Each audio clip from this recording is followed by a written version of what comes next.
Welcome to Lincoln Park in Pittsburg, Kansas. Distance-wise, this is a very beginner-friendly course, but it also offers players of all skill levels an opportunity to work on their technical game. This course is on a relatively small plot of land, so it only has 9 baskets, but it has alternate tee pads for each basket to make a full 18-hole course. The front 9 is great for practice with putter-only rounds, and you can easily get by with 3 or 4 discs in a real round. The back 9 does offer a little more distance, but you may only need to add 2 or 3 more discs to your bag to really feel comfortable on the full 18. This round and commentary is brought to you by yours truly, Ben Barrows. We've got a really great evening for disc golf with very calm conditions, so let's see what we can throw down on this course. Okay, here we go. Hole 1, Lincoln Park, 256 feet. This hole plays a little bit differently depending on the time of the year. The leaves definitely make it more difficult to navigate to the basket, but the best play here is the soft backhand anhyzer around this first tree, and then to flatten out and fade back in right underneath this low ceiling. Forehand is also an option, but usually does not result in as good of position. So here I'm going with my Avenger SS, really understable disc. I feel like this holds a turn really well without putting much power on it. You can't see the cage here, but I didn't hear that disc hit any leaves, so I figured it was in a good place. And as you can see, I was in a good place, just an easy tap in for birdie, which is a great way to start the round off. It's not the most difficult birdie in the world, but it probably is the most difficult on the front 9, so great start. Hole number 2 over the valley, backhand or forehand an option. If you go with the straight or slight turnover backhand, you just have to avoid this low hanging branch on the right. If you go with a forehand, you're just a little more likely to hit some of these trees at the top of the hill on your way to the basket. Ideally, you land right here at the top of the hill and slide in next to the cage for the 2. So typically I've gone with something a little straighter on this hole, but I've been going for more of an anhyzer with an overstable disc. This is a Discraft Zone. Unfortunately, I hit that branch on the left, which hasn't happened for a long time, but it put me at the bottom of this valley here. There's a really nice gap to the right that you can hit pretty easily, so that's what I'm shooting for, just throwing the zone again so I can easily hit the gap and let it fade in towards the basket. So once again, put me pretty close to the basket. Another easy tap in, unfortunately this time for par.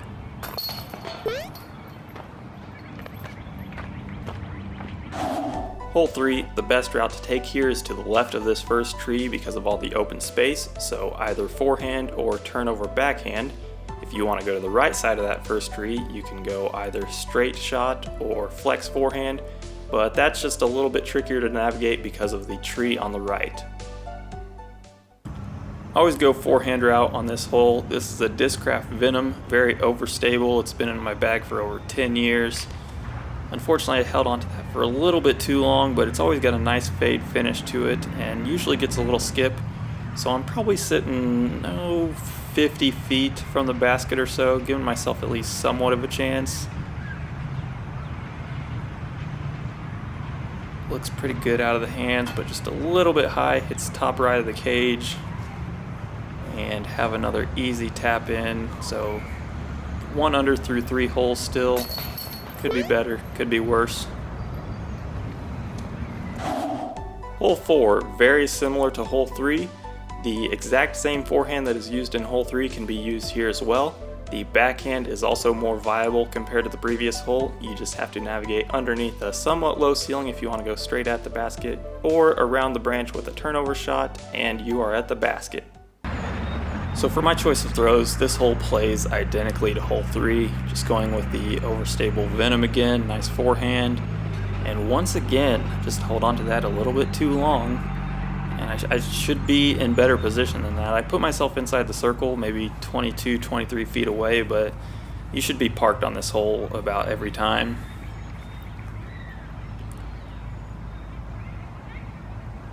I missed left. I was frustrated with that putt. That was not my best effort. These 2 holes, holes 3 and 4, they should be automatic birdies pretty much every time. So to come away with pars on both of those, that's a kind of frustrating start to the round. Hole 5, you do have a straight shot to the basket here. If you go backhand, you really want to put a little turnover on it to stay away from this first tree on the right. Hyzer, forehand, or backhand are also options, but those just bring the trees into play a little more. Under calm or tailwind conditions, I'm pretty much always reaching for the putter on this hole. Just get a nice hyzer flip up to flat. Lately I haven't been flipping it up enough, and this time I just overcorrect and go over the right side and hit a tree. Once again, leaving myself pretty far outside the circle for a birdie, probably 60 feet or so here. And it looks right out of the hand, but it almost fades into the basket. Not a bad run at it, could be better. Once again, easy tap in for par. That's the thing with this course. Unless you make any serious mistakes like going OB, it's hard to get over par. Hole 6, once again we do have a straight shot to the basket. The difference is that we have a pretty narrow tunnel to navigate here in the first half of the hole. If you make it through here without hitting any branches, chances are you're going to have a look at the basket and give yourself a shot at the birdie. So here I'm going with the Discraft zone again. I like to maybe put a little anhyzer and hit the middle of that gap, or maybe hug the right side of the gap sometimes and let the disc fade back in towards the cage, and that's pretty ideal right there. Pretty much parked for the birdie, and it feels good to finally end that par streak.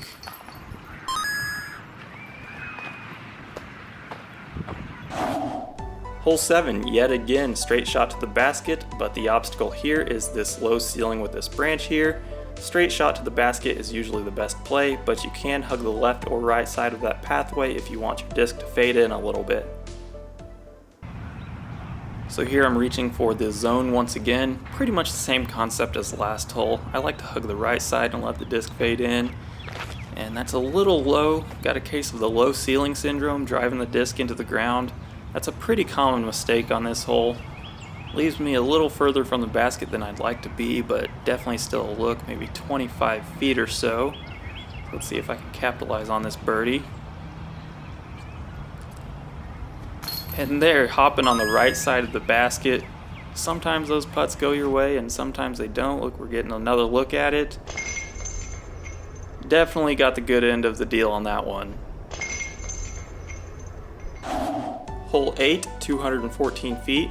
Another low ceiling shot if you want to go straight to the basket, but you can take the trees out of play altogether by going spike hyzer around the right side. That does put yourself at a little more risk of running OB road, but it's usually a pretty safe path. So back to my Discraft Venom, again overstaple driver.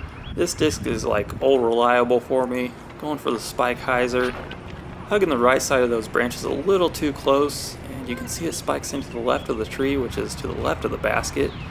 And this tree isn't exactly in my way, but it's right next to my line, so I don't have much room for air on this putt.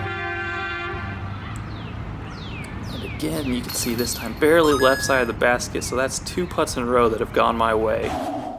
Hole 9, 209 feet. This big tree on the right prevents you from using the spike hyzer like the previous hole, but you do have a pretty open path to go straight for the basket or backhand with a little bit of hyzer. You just need to be aware that the ground is pretty firm around the basket, so it is possible to get a pretty big skip away from the basket. So here to finish up the front 9, reaching for my zone again. You don't have all the open space in the world on the right, but I do like to hug the right side of this fairway and let the disc finish in a little softer. And I was certain I was going to hit that cable on that telephone pole, but luckily I got by it and slid in right next to the basket. Pretty much all but parked for the birdie, so that's a nice finish to the front 9, 4 birdies in a row. Very satisfying after a series of frustrating drives. Hole 10, 276 feet, low ceiling on the left that you really can't get under and make it to the basket, but the common play is to do the backhand hyzer through this gap. You really want to hug the right side though, because these branches on the left sit pretty far back. But if you make it past those before your disc starts fading in, you're sitting in good position for the 2. So here I'm going with a Discraft Force. I put that a little bit higher than I wanted to and not quite as far, so I did catch those branches on the left side that I was talking about. Fortunately, I didn't get a bad kick out to OB there, ended up pretty close. It kind of looks like I have branches in my way there, but I do have a clear path to the basket. Just can't quite make one of those longer putts today. Another easy tap in for par, and that does bring an end to the birdie streak. Hole 11 is our first hole over 300 feet. This group of trees prevents you from going straight to the basket, but you do have an open path to the left for a forehand, but the most clear path is probably the backhand path to the right. You do put yourself at risk of running OB road if you hit anything though. Once again on this hole, you do want to land somewhere near the top of the hill and slide into the basket. So you'll see me going to my force quite a bit on the back nine here. I like to hit that gap on the right, and here I was a little low and a little closer to those trees than I would have liked, but I did get a nice little skip up the hill. Didn't make it quite to the top, but I was pretty close. But I've got a long look at the birdie. Not really good footing for the putt. Ended up left again and have another tap in for par. Birdies are a lot harder to come by here on the back nine, but you can still birdie everything on this course pretty much. Hole 12, the best path here is definitely the backhand hyzer. The line thrown is actually very similar to the line on hole 11. The difference here is that your tee shot starts OB, and if you end up OB but you never cross the left side of that road, that is going to be a re-tee, and that can really hurt your round. Yet again, going with the force, the line that I'm taking on this hole is pretty much the exact same line that I just threw on the previous hole. Almost every situation, if I need a hyzer backhand over 300 feet, I'll be reaching for the force, and there, that was pretty much a perfect throw. Got a nice little skip in to right behind the basket and have a tap in for birdie.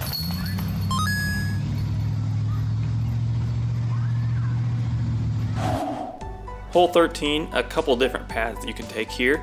The drone is taking the left path, which you can take with a little bit of a flex forehand shot. You just want to make sure you get far enough to get past these branches before your disc starts fading. You can also go backhand hyzer and hit some gaps and have your disc fade and skip in towards the basket. So here, going with a hyzer shot again with the force. Just have a few more trees to deal with this time. Hug the right side of that path, and this looked really good. Got a little skip there. I thought this was going to be parked, but I ended up a little bit further than I thought. This is probably about the same distance away from the basket that I was on hole 4, but I've got another shot at the birdie.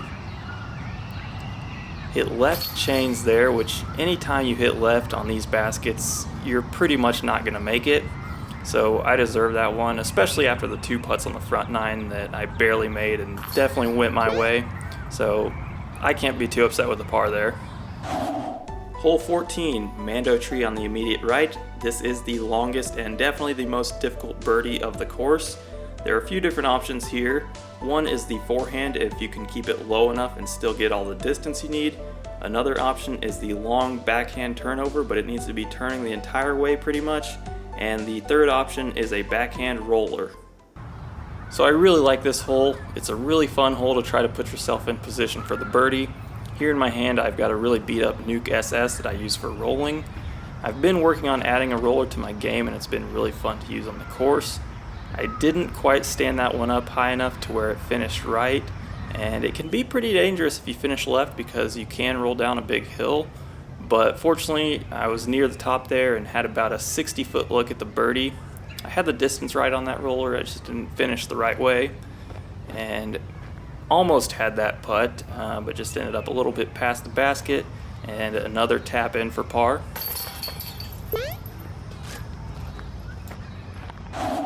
Hole 15, very slight tee pad shift to the left that does happen to open up the possibility of a forehand throw. If you go backhand, you still need to make it through this same early tunnel, and you just want to throw it with a little more hyzer to where you can fade into the basket a little more. But as long as you make it through that tunnel, you're probably sitting in a good place. So this tee pad gets a little messy sometimes after it rains, so I'm throwing right next to it. But this tee position really suits the zone better than the other tee position. I got a little bit more of a skip there than I was hoping for, but I wouldn't call it unfortunate because without the skip I probably would have ended up just as short as I am left right now. But either way, I put myself in position for the birdie, and let's see if I can capitalize, and I do. Good putt there. Hole 16, the tee pad has just shifted back a little bit, causing a slight increase in difficulty because you do still need to hit this low ceiling tunnel, just with a little bit of extra distance. All the same options are still viable from hole 7, just a little more challenging because you do need to put a little extra distance on your throw. So here with the tee pad a little further back and the same low ceiling, I'm just outside of my comfort zone with the zone. Nice little pun there. So instead I reach for the stalker, which has a lot more glide to it and I can flip it up to flat real easy. But unfortunately I'm still suffering from the same case of the low ceiling syndrome and drive it into the ground, turn it over too much, and put myself well outside the circle here. At this point this would be a bonus birdie. I'm not really banking on this, but of course I'm still going for it. Not really the best run in the world, but I do put myself right next to the cage for an easy par.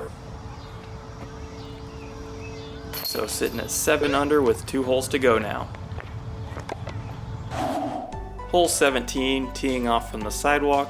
There aren't many options here for an alternate tee pad, so this does play very similar to hole 8. The high backhand hyzer spike is still definitely the most clear path to the basket. Not much to say here, going for the exact same spike hyzer with the same disc as hole 8. If anything, this tee position might be a tad easier because it's just easier to get up in that open space there while you're only adding maybe 30 feet of distance to the hole. And that is picture perfect. End up right next to the cage and tap in for an easy birdie. 1 hole to go and trying to finish the round on a good note. Hole 18, with the tee pad shifted back and to the right, it does open up the hyzer spike like on hole 8 and 17. Although there is a lot of open space up that way, you do put yourself at risk of going OB, which will be a re-tee if you never come in bounds. So going left of this first tree here is a really tricky throw, so I don't mind risking the OB because as long as you make it past the tree, you're usually fine. Even if you played a little too close like I just did there and you think you're going to end up left, you're usually going to be fine because this tree next to the cage will usually catch your disc and your disc will fall right down somewhere near the cage. So here I am sitting close to circle's edge. I really wanted to make this putt. I was pretty nervous going into this. I just really wanted to finish on a good note, so I was putting all my focus into this putt.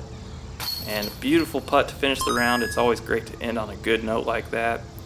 As you can see, I had a strong finish to both the front 9 and back 9, and overall a pretty solid round. I was free of any major mistakes and just played a nice clean round. So that will do it for this round of coverage at Lincoln Park.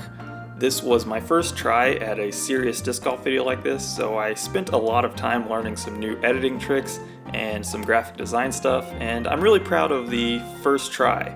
This is just a one-man show at the moment, so I'm somewhat limited in the coverage of the actual disc golfing that I can get, but regardless, I hope you enjoyed the video. Let me know if you did, and let me know if you have any suggestions. I'll see you in the next video.